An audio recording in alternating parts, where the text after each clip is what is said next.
In today's video, I'm going to show you how to fix Steam error E20 quickly and safely so you can get back to gaming without frustration. This is a common issue that usually appears when Steam has trouble connecting or when something gets stuck in the background. The good news is, it's very easy to fix, and I'll walk you through it step by step. If this video helps you out, make sure to hit that like button and subscribe for more simple tech fixes just like this. Alright, let's jump right in. First, we need to completely close Steam.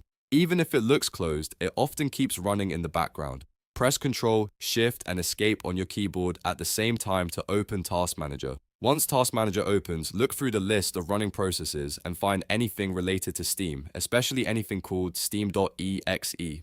Click on it, then press End Task. Make sure you close every Steam-related process you see here so nothing is left running. Next, we're going to clear Steam's configuration. This is a very effective step for fixing error E20. Press Windows key plus R to open the Run dialog box. In the box, type steam://flushconfig, then press Enter. You might see a small prompt or Steam may briefly open and close. This is normal. What this does is reset Steam's local configuration without deleting your games or account data.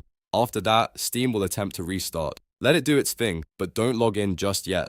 Instead, go ahead and restart your entire PC. This step is important because it clears any remaining background issues and ensures the reset we just did fully applies. Once your computer has restarted, open Steam again like you normally would. Now sign back into your account. At this point, the error E20 should be gone, and Steam should connect properly without any issues. If you're still seeing the error after this, double check that your internet connection is stable and that no firewall or antivirus is blocking Steam, but in most cases, the steps we just covered will fix it immediately. And that's it, you've successfully fixed Steam error E20.